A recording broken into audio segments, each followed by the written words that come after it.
Sean's already said, I'm Tom Millar. I'm the construction manager for Nexus on the infrastructure works delivery side of things. I look after the civils and rail. And obviously this presentation is on some works we've recently carried out at Ponteland Road Bridge. So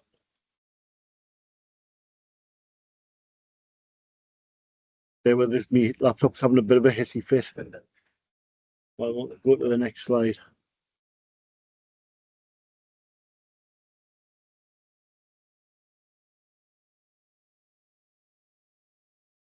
This might have to come out this out here, like I don't know. Click on the slide. I'm clicking on the slide. It's not there. It's not responding. It's having a whole hissy fit. Nah, it's gonna have to be restarted. Good start, Tommy. Isn't it just?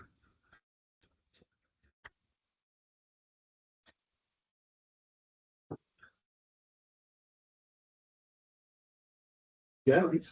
I think it's real. There we go.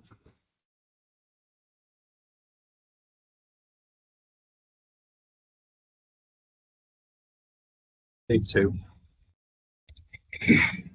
Sharing screen. Right, fingers crossed. Hopefully we've got the technical issues sorted.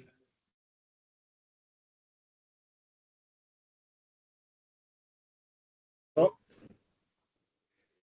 finally. So, as I mentioned, obviously the works we did was on Ponteland Road Bridge. Obviously the picture there shows Ponteland Road Bridge in its elevated position. The reason it's in an elevated position is to allow for the likes of double-decker buses and that sort of thing. The other pictures there show the construction of the bridge effectively. Shows the bridge in it. There's two channels there for each road. So the possession that we had to carry these works was on the airport line. For those familiar with the metro, it was the actual works were carried out between Kingston Park and Bankfoot. And the picture there shows the bridge in the middle of that site there. While this work was carried out, they continued to run trains on the Coast Loop and over to Sunderland. So the metro was still running while these works were ongoing, and obviously this section was closed. So a bit about the site history. So the bridge was constructed in 1991. There was pan-type base plates used with slim under-rail pads, under-rail base plate pads. The site there, you can see type radius curve of 350 metres. And the rails were sat on timber sleepers at the ballast interface.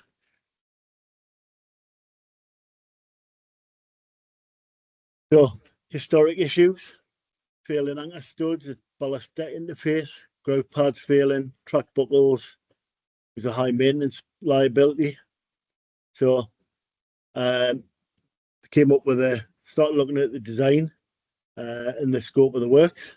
So, the required installation of an effective stiffness transition zone from the ballasted track to the actual structure itself, vibration and noise dampening, track alignment improvements and resistance to buckling, installation of a resilient system across the structure, and conversion of track system from timber to concrete. So for the construction, existing base plate and anchor stud removal, diamond drilling and installation of a new system. So there's a couple of pictures there. Obviously, those who know the network will be familiar with that. That's pan base plate. You can see on all of the grout pads where there's instances of the grout failing. And obviously that's in the transition zones from ballasted track onto the structure itself. So ballasted track, ballasted bridge deck interface issues. So there's a difference in stiffness between the timber ballasted track and structure, leading to continuous void in the sleepers at the deck ends, anchor bolt failures, base plate failures, grout pad failures, damage to the structure deck, ballast and sleeper degradation, track buckles, and there's a risk of derailment. Picture there shows new construction, although it's not identical to what's at Ponteland Road. It gives you an idea. So the new construction there, you've got the ballast, you've got the sleepers, you've got the new rail, and then the second picture there shows after multiple passage of trains, you get differential settlement, which causes the ballast to settle, and obviously sleepers drop down a bit, rail drops down a bit, and that's where there's instances of damage is caused. So the challenges of the design, so the solution needed to be completed without major civil and track intervention. Ballast conditions were good, so there was no need to renew it. Timber sleepers needed renewed into something more resilient. Rail needed renewal. New resilient base plates required to reduce the loadings and improve performance. Fitment of a new system, a narrow deck channel. For the works, they basically were a 5-day blockade to carry out the works. And there was also other critical works carried out at the same time in other areas in the closure. So what was required? Improvements to track alignment and level needed. Specification for a resilient base plate system to reduce peak loadings. Specification for a new anchor bolt arrangement, and specification for a new grout pad. So the base plate specification that they came up with. So designers and Nexus P-way engineer, principal engineer for the P-way, came up with the following specification to meet the requirements, so which was a Delkor ELT system. As you can see by the pictures, there's two different types there. The green base plates were on Cemex 1503 sleepers, and the black ELT 42105s were actually in the concrete channels throughout the structure. They were fitted with M28 stainless steel anchor bolts embedded 150 mil, anchored using Hilti HY200 resin. And the grout specification was a Sika Speedsure S grout for the support pads underneath each base plate. A bit more on the design of the base plates. So 3 elements bonded in one piece. Single robust rubber vibration and noise dampening element. Proven fatigue life. High electrical insulation, lower footprint for fitment in channels, and also easy installation. So came up with a scope for the works. The scope for the works was fitting Cemex 1503 sleepers, all 4 corners of the structure. There was approximately 130 meters on both roads for rail renewal and 50 mil skim relay either side of the structure. And obviously the Delkor base plate system throughout. So onto the construction. So what do we do? So having very many site visits to work out what the site restrictions are, constraints, where we're going to set up compounds, that sort of thing. We carried out dilapidation surveys, also run through the scope of the works just to make sure that it was right for what was required. We also carried out flashbutt welding for the required rail strings, which was 72 meters and 36 meters across the structure. We carried out design validation, planned the methodology and program and plan requirements, engaged with specialist contractors to drill fixings and install the grout pads.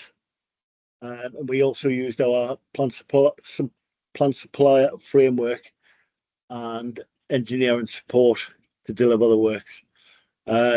Delivery and then hand back, but I shall go through these in a bit more detail. So onto the sites themselves. because the airport line is very limited in access for compounds and that sort of thing, we actually had to set up 3 different sites. One was up at Calton, which was the first one there, and that was a storage compound. The main site was at Bankfoot, where we had all the access arrangements, site briefings, and all of that sort of thing. And we also had an additional compound down at Kingston Park, which was Newcastle City Council's car park, which has good access onto our network.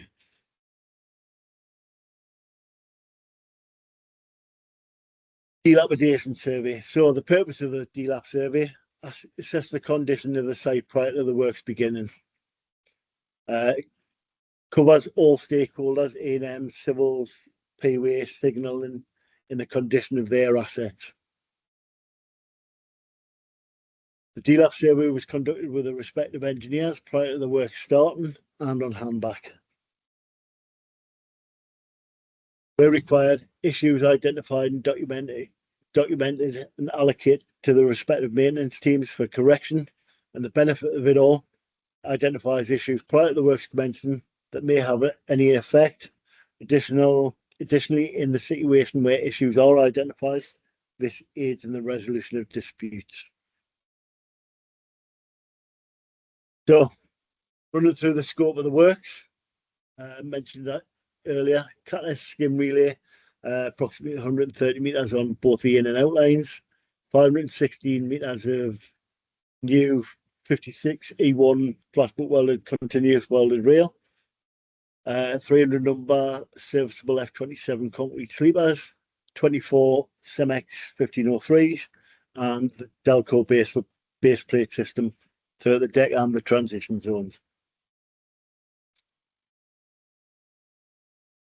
So, looking at the pictures there, obviously there was some flashbook welding that was carried out. Obviously, the one where you've actually got the welding head on there, that's some flashbook welding carried out in some snowy weather. We get lovely weather up here.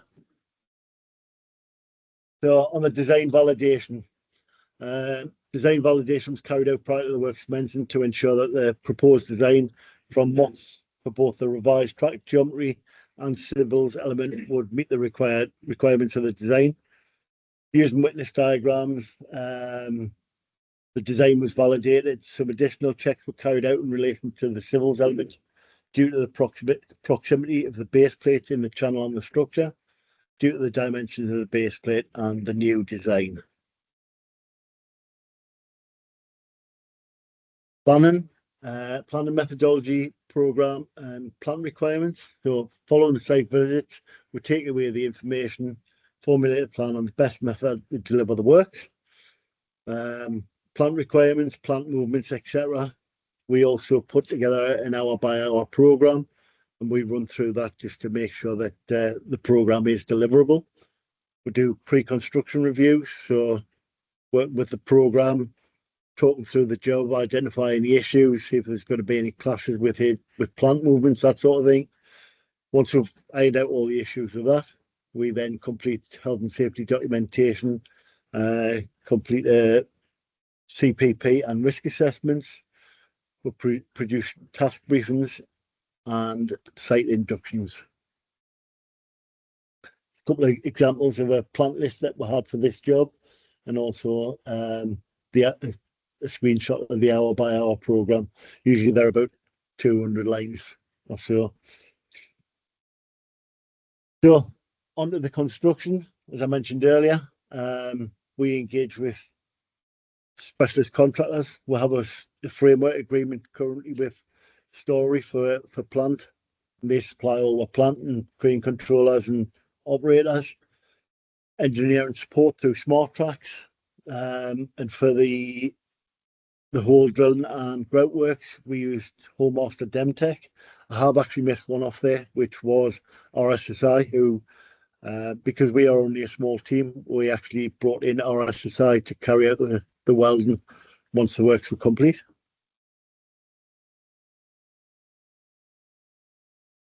So on to the construction. This will appear like just a list of the works that were carried through. So the scope of the works was 50mm skim relay. So firstly, the signalling team came in, tested the track circuits, then disconnected all the signalling equipment. We had to remove the original sleepers and rails. This was completed by cutting rails into 6-meter panels and transporting off-site using RRVs and trailers, as you can see in the picture there. The skim dig area was then excavated. This was completed using story plant rail bugs with an RRV 924 excavator with trailers and ballast boxes to collect the spoil. Following the excavation, we used a dozer with 3D capabilities to achieve the required design depth. This was followed up with a triple whacker to compact the formation. Ongoing works, obviously, while the rail's out, this took the opportunity to bring the specialist contractor in.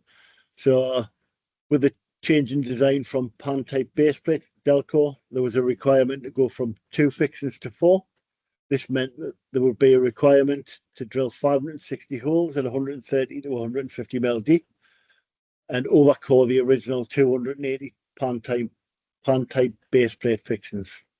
Once the overcore of the original fixings was complete, the old grout was broken out to the original structure.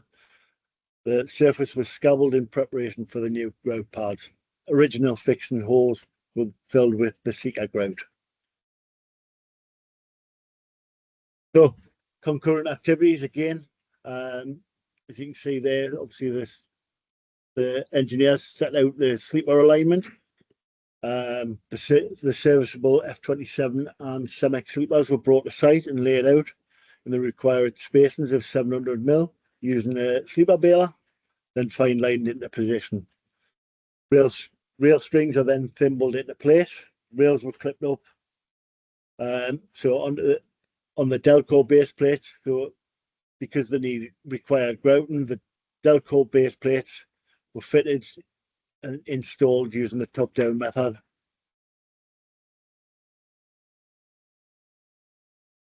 So the rail, as you can see there, the rail suspended it into the design position with the Delkor base plates fitted. Contractor drilled the 28mm holes, 130 to 150 mil deep for the holding down bolts. The holes were then cleaned out for the holes were prepared for the Hilti HY200. The Hilti product was put into each hole and the fixings were inserted and allowed to cure.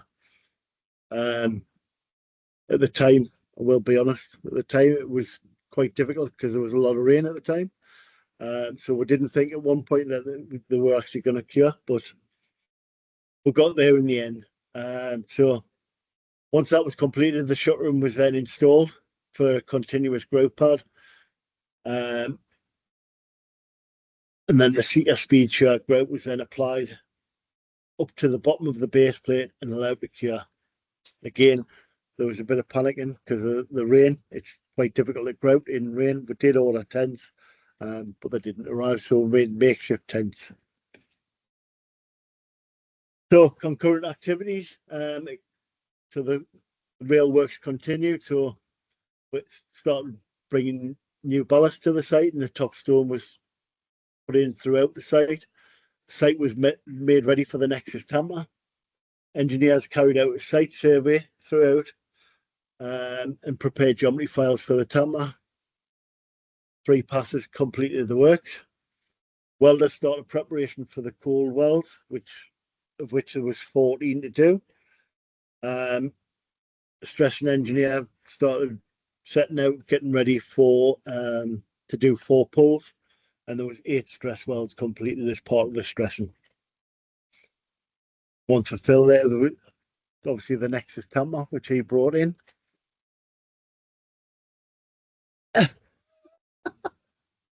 I think we use it on every job that we do. So onto the hand activities. So to make sure everything's right, overhead line height and staggers were checked. Pan run completed using the overhead line Unimog. Signaling equipment reconnected and tested. Track geometry checked and as-builts completed. Site was tidied. 4 metre Gs completed by all relevant disciplines with documentation handed back to the principal engineer P-Way. So construction follow-up. We recently, well, weekend gone, Sunday AM, we carried out a follow-up tamp just to tighten things up, as you usually do 4 weeks on.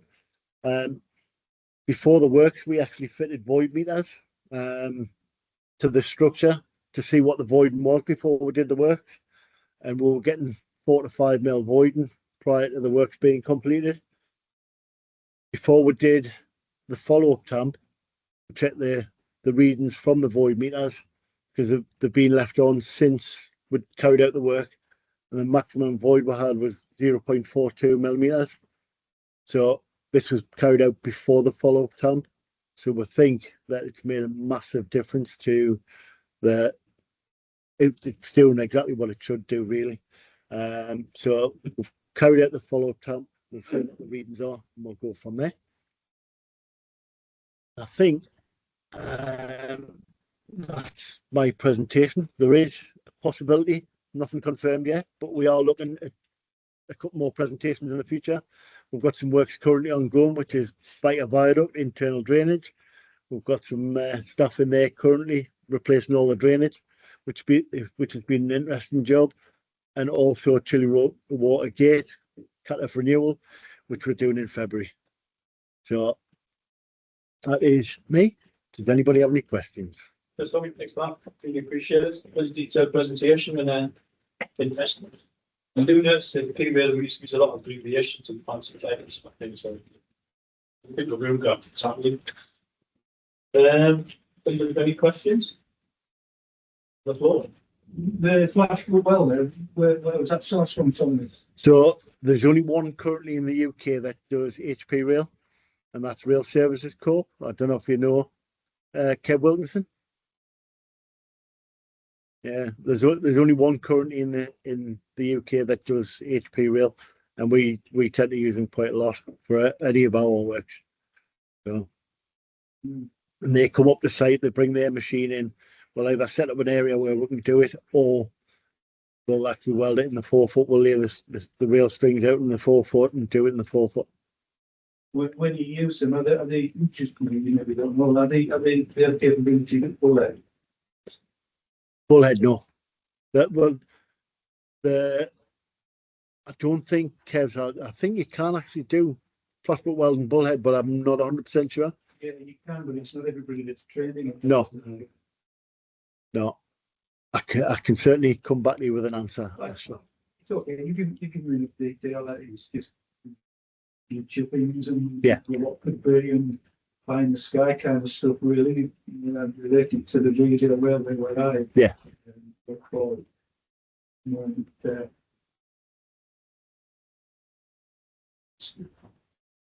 What were the conditions of the existing way beams like? It's actually, they're not way beams. It's actually concrete. It's a concrete structure, and the base plates are fixed directly to, and they're grounded underneath.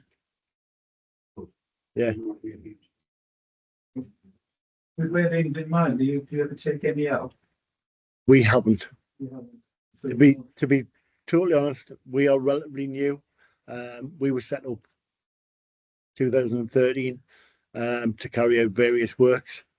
About 2016, we started doing re-railing stuff, and we've sort of progressed. We did our first S&C works at Millar, which was a bit of a baptism of fire. But no, we're progressing all the time, and I'm hoping that eventually we take on all the rail works. Well, if you do, and you consider donating and leaving all the way rooms that you can put speakers. So yeah. Prior to infrastructure works, we did all the beats on South Tyneside. Is there any line about it? What's the No speakers. That's a good thing. No, that's when it went on actually, and also Kristen Road was done. I remember Kristen Road. Civil. I was going into civils then, and I think we had some involvement in the installation on Kristen Road. across the crossroad, the bridge got renewed completely in its entirety. Mhm. Bridge, so that if you came about the bridge, I think they'd be made in some sort of political, Burnside. The bridge has been renewed. Yeah. Yeah. Can't be that way. Well, if there's any more serviceable and we'll put the structures that would like to be put back into use. It's got to relies on, Donations. well, like most things, I think it's like Captain Manfield or building. As you know, Yeah. you do when Yeah. everything is gratefully received and do the use, for sure. We'll see what comes out at Chilly Road.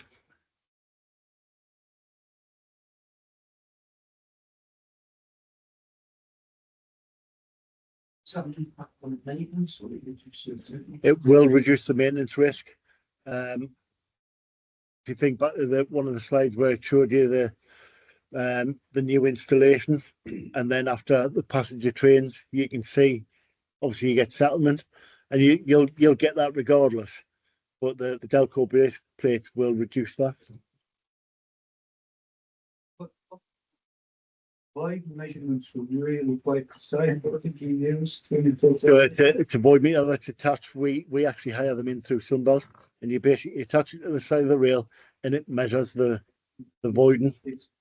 Yeah, and it basically puts it into a. If you wanted to get all technical, I mean, I'm not technical, but some of the lads, like the supervisors who work for me, you can get onto a web page and it'll show you all the voiding. You can download the information from that and put it into an Excel spreadsheet.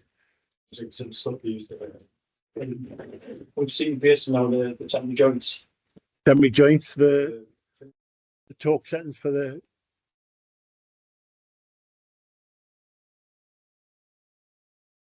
I've been offering quite a few years ago, I think, for around S&C, we were talking about when we were in that field, 10 years ago, and I never saw when you come to, we were never going to come to my patch anyway, because you can measure with a tape measure voiding when you look at that, looked after. But West Coast Main Line is pretty critical, and we'll get some severe failures, crossings, broken and stuff like that because of voiding. And we were starting to be looked at. I've never seen them, and it's quite precise, not 0.42 millimeters. It is. It's really good. But you've left them in for the tamping as well. Sorry? Left them in place. When you, Yeah, you can leave them in place. Now it's not 142 to get it back to zero, and how much they lifted, so back to. Well, you couldn't really. And that's what I'm saying. You couldn't, because it's that small of a gap.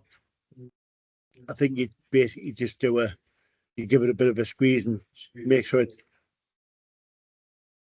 So it's always been a problem area for alignment. You know, when people was around talking them to ballast fluid, then assessing the 6 foot to go the alignment. I can't answer that one. I think you just get it get mentioned that it's typically used much very so. perhaps the addition of the concrete sleepers and There is the additional weight of the concrete sleepers, and I know the ballast shoulders that we put in there. There were good ballast shoulders, and obviously I know after, well, because you're sort of raised up slightly, you will lose some down the side, but you know there's. To maintain the tolerance of some of the bridges. Yeah. Was it behavioral self-alignment wise? Was your first slide the alignment looked It did. It was crap. It is. Yeah, it is.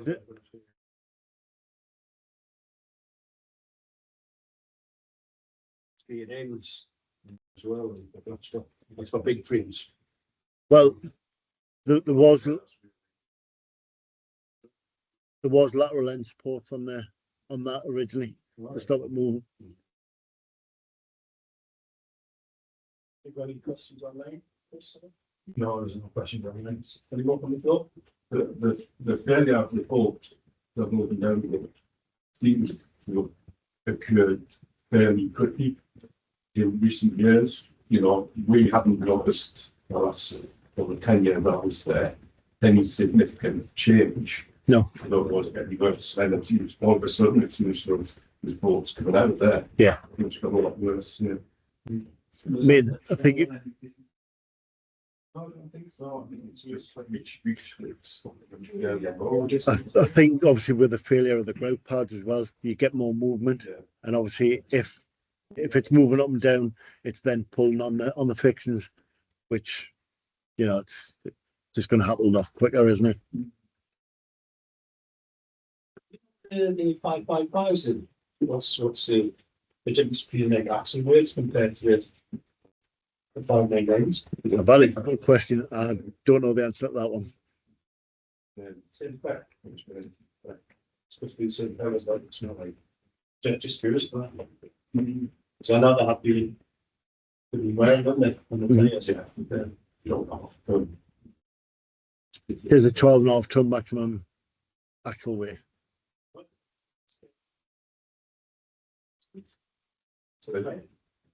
First of all, thanks for giving up your time, Tommy, and all the effort into pull the presentation together. Really interesting subject. It's been a problem in location for many years since it was first built. And it's never going to get any better, but we seem to have, between you all and the team, we seem to have come up with a solution that looks like a long-lasting event. So it's impressive how it was done. For me, it's impressive to see how infrastructure works has gone on, moved forward. So I think that's credit to everybody involved, and we'll certainly take up your offer for some future presentations because I'm sure it'll be of interest. But thanks, and thank you personally. So sure. You're welcome.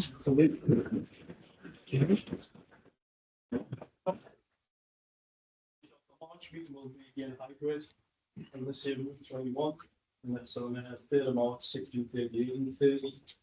And that's going to be a presentation by Dr. Fleming's principal engineer. Thanks very much for coming. Thank you. Just to reiterate, you can keep your lanyards and bringing to the meetings. It's just you tell us anybody that's challenged. Yeah. Have a chat. Obviously, following the night event on the train and Don Gaston. Security just a little bit. Yeah. But you will get a new lanyard when you change the number. An example of 15%. That's something like that. Yeah, I was asking this as well. So if I know for definitely the sense. Yeah, well, I came with the floor for which we're that. What way? Yeah, well. We did the rest there. So you did on there. The dish, I like it. no, I think it's on flight. Because I obviously I was on the trains all the time. My last job, I'll